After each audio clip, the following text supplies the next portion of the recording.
Romantic comedies are a special kind of movie. Think of them as the cinematic equivalent of a warm blanket and a pint of that ice cream you said you'd only have one spoonful of. They follow a simple, comforting formula. Two people meet. They probably don't like each other at first. There are some funny misunderstandings, and then, boom, they fall in love and live happily ever after. People love these movies because they are predictable in the best way possible. They offer a sweet escape from the real world, where finding a decent parking spot can feel like a major life victory. It's a world where the biggest problem is usually which speech to make in the rain to win someone back.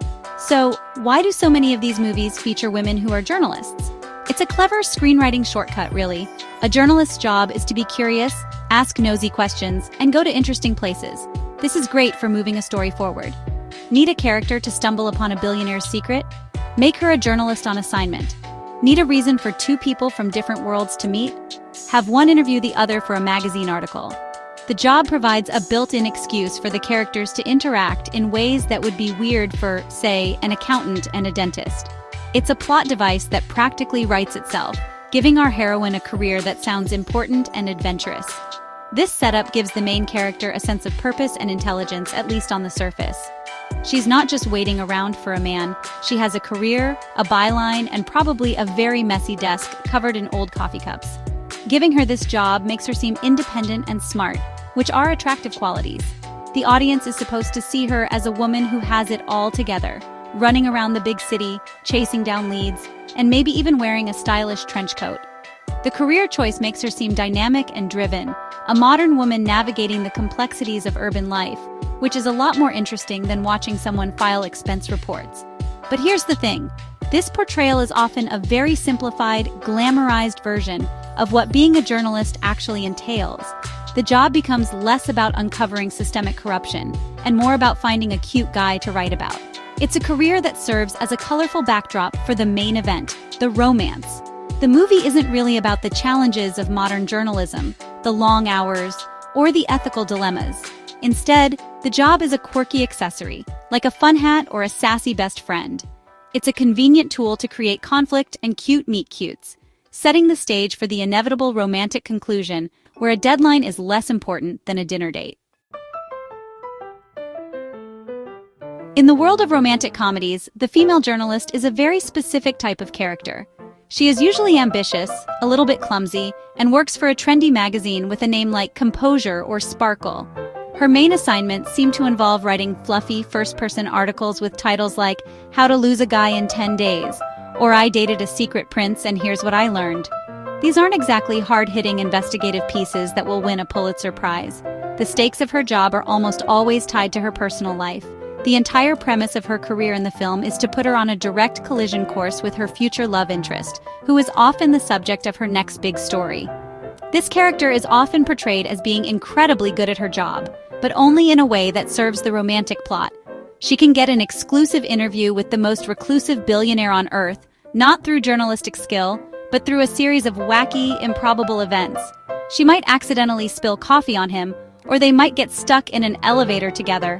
Her professional success is less about talent and more about fate, or what Hollywood likes to call movie magic. The actual work of journalism, the research, the fact-checking, the endless phone calls, is conveniently skipped over. We see her typing furiously for about 5 seconds, and that's about it for the work part of her work-life balance. Furthermore, the workplace environment shown in these films is a fantasy. Newsrooms and magazine offices are depicted as glamorous, spacious places filled with witty, fashionably dressed colleagues who only exist to offer dating advice. There's no talk of budget cuts, layoffs, or the struggle to adapt to a changing media landscape. Instead, the biggest professional crisis is usually a mean-spirited editor who threatens to fire our heroine if she doesn't get the story, which of course she always does.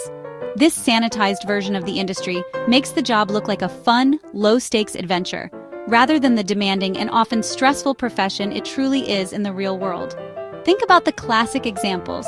In How to Lose a Guy in 10 Days, Andy Anderson, played by Kate Hudson, is a writer who wants to cover serious political topics, but is stuck writing how-to articles.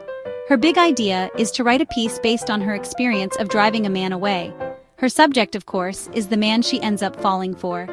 In Never Been Kissed, Drew Barrymore plays Josie Geller, a copy editor who goes undercover as a high school student for her first real reporting gig. The story is less about the state of the American education system and more about her getting to relive her prom and kiss the cute English teacher. The journalism is just the vehicle for the romance. A very common theme in these movies is the idea that a woman cannot have both a successful, demanding career and a fulfilling romantic relationship. This is the central conflict for our journalist heroine. She starts the film as a career-focused woman, perhaps a little too dedicated to her job.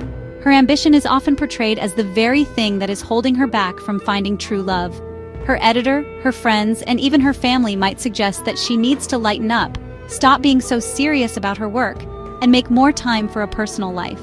The underlying message is that her professional drive is somehow unnatural or a barrier to her ultimate happiness. This conflict inevitably leads to a climactic moment where she must choose between her career and her man. It's the classic job versus love dilemma. For example, she might have a chance to get a huge promotion or a dream assignment in another city, but it would mean leaving her new boyfriend behind. Or she might have to publish a story that would expose a secret about the man she loves, forcing her to decide between her journalistic integrity and her feelings. The movie presents this as a monumental, life-altering decision, as if the two things are mutually exclusive. You can either write the front-page story or you can get the guy, but you can't have both. In 9 out of 10 rom-coms, she chooses love. She might quit her job, turn down the promotion, or decide not to run the story. This choice is framed as the happy ending, the moment she realizes what truly matters in life. The movie suggests that her professional ambitions were just a substitute for the real prize, a romantic partner. This reinforces a very old-fashioned and damaging stereotype that a woman's ultimate fulfillment comes from a relationship, not from her own personal or professional achievements. It sends the message that a career is something you do until the right man comes along to rescue you from it. This portrayal doesn't reflect the reality for most modern women, including real-life journalists. In the real world, women juggle careers and relationships all the time. It's not always easy, but it's certainly not an impossible choice between one or the other. Real women journalists are passionate about their work and also manage to have families, partners, and personal lives. By constantly presenting this false choice, these films undermine the value of a woman's professional life. They suggest that her ambitions are temporary and disposable, easily cast aside for the sake of a romance. This does a great disservice to the real women who work hard to build their careers. So, do these movies help or hurt the image of women journalists? It's a mixed bag, but mostly they create problems. On one hand, you could argue that any representation is good representation. These films show women in positions of intelligence and authority, which is better than some alternatives. They present journalism as an exciting career path for women, which might inspire some young viewers. However, the way they do it is often counterproductive. By turning the female journalist into a caricature, a clumsy, love-obsessed woman who stumbles into stories, they trivialize the profession and reinforce harmful stereotypes about working women. These portrayals can have real-world consequences.